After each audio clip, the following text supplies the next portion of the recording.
ခဏလေးတွင်းမှာပဲဆင်းရဲသားဟာသူ့အိမ်ရှင်မကအိမ်ငါးခအတွက်လိုက်လံရှာဖွေနေခဲ့ပါတယ်နောက်တစ်ခဏမှာပဲသူဟာချက်ချင်းပဲခောက်ဆွဲ6 3000ဖာကိုဝယ်ယူခဲ့ပါတယ်ပြီးတော့သူဟာခောက်ဆွဲ6အားလုံးကိုသူ့ရဲ့ကိုယ်ပိုင်တိုးလောင်ရုံထဲမှာတင်စီထားခဲ့ပါတယ်အဲ့ဒီနောက်သူဟာလွန်ခဲ့တဲ့နှစ်ပေါင်းရာနဲ့ချီကကဘာတစ်ခုကိုခီးသွားခဲ့ပါတယ်သူဟာမျက်မှောက်ခေါင်းပါပြီးတေးလူမျိုးပါဖြစ်နေတဲ့လူတွေကိုပူပူနွေးနွေးခောက်ဆွဲ6တွေပေးခဲ့ပါတယ်သူ့နယ်မြေမှာအခြေချနေထိုင်သူတိုင်းနေ့စဉ်စားဖို့အစားအစာလုံလောက်မယ်လို့ချက်ချင်းကြေညာခဲ့ပါတယ်အဲ့ဒီလူဟာထူးခြားတဲ့စွမ်းရည်တစ်ခုကိုနိုးထလာခဲ့တာဖြစ်တယ်ဆိုတာသိလိုက်ရပါတယ်သူဟာလွန်ခဲ့တဲ့နှစ်ပေါင်းညာနဲ့ချီကခေတ်သစ်ကဘာနဲ့ကဘာကြားလွတ်လပ်စွာခီးသွားနိုင်ပြီးသူဟာနယ်မြေတစ်ခုရဲ့အရှင်သခင်ဖြစ်လာခဲ့ပါတယ်သူ့နယ်မြေမှာလူတွေပုံများလေသူနေတိုင်းငွေပိုရလေပါပဲအစပိုင်းမှာတော့သူဟာကြေးနီတင်ကားတွေပဲရနိုင်ပါတယ်နောက်ပိုင်းမှာငွေနဲ့ရွှေပိုတောင်ရနိုင်ပါတယ်အဲ့ဒီလူဟာစင်ရဲသားဖြစ်နေလို့အဲ့ဒီကဘာကိုခီးသွားဖို့ဆုံးဖြတ်ခဲ့ပါတယ်အဲ့ဒီအချိန်မှာသူ့ရဲ့လက်အောက်ငယ်သားတယောက်ကဒီဒေတာဟာမျိုးဆက်တစ်ခုမှာတစ်ချိန်သာကြုံတွေ့ရတဲ့ကပ်ပေးတစ်ခုကြုံတွေ့ခဲ့ရတယ်လို့သတင်းပို့ခဲ့ပါတယ်သူတို့စိုက်ပျိုးခဲ့တဲ့တီးနှံတွေဟာရင်းမဲ့နိုင်မှာမဟုတ်ပါဘူးတာမန်လူအများပြားဟာမျက်မှောက်ခေါင်းပါပြီးတိတ်ဆုံးခဲ့ကြပါတယ်ယခုအခါလူ3000သာထို့သူ၏နယ်မြေတွင်ကျန်ရှိနေပြီးရင်းတို့အများစုမှာအစာရေးစာရှားပါမှုမှထွက်ပြေးလာသောဒုက္ခသည်များဖြစ်သည့်အစီရင်ခံစာကိုကြားပြီးနောက်ထို့သူသည်အလင်းအမြန်စီစဉ်မှုများပြုလုပ်ခဲ့သည်သူသည်အစားအစာပြက်လက်မှုကိုကိုယ်တိုင်ကင်တွင်နေစဉ်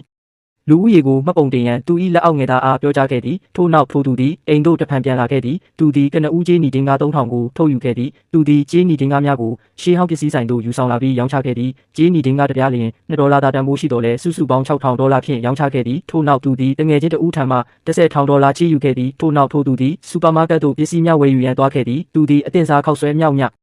ကားကိုယူဆောင်လာပြီးလူတိုင်းကိုဝေငှခဲ့သည်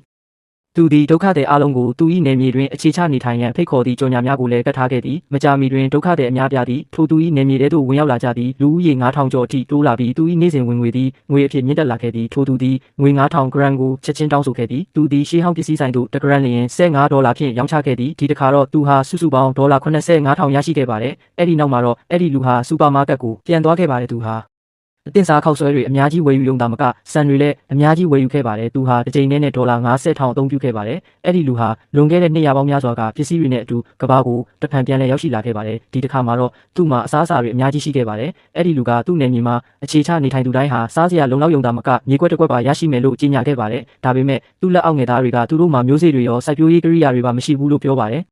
အဲ့ဒီလူကအဲ့ဒီပြဿနာကိုဖြေရှင်းပေးမယ်လို့ပြောပါတယ်ပြီးတော့သူအိမ်ပြန်သွားခဲ့ပါတယ်အဲ့ဒီလူဟာသူ့ရဲ့အိမ်ငါးခါကိုအပြည့်အဝပေးချေခဲ့ပါတယ်သူဟာသူ့နယ်မြေကိုစနစ်တကျဖွံ့ဖြိုးတိုးတက်အောင်လုပ်ဆောင်ပြီးလေယာစိုက်ပျိုးခြင်းဖြင့်ကြီးမားသောချမ်းသာကြွယ်ဝမှုကိုတည်ဆောက်ဖို့ဆုံးဖြတ်ခဲ့ပါတယ်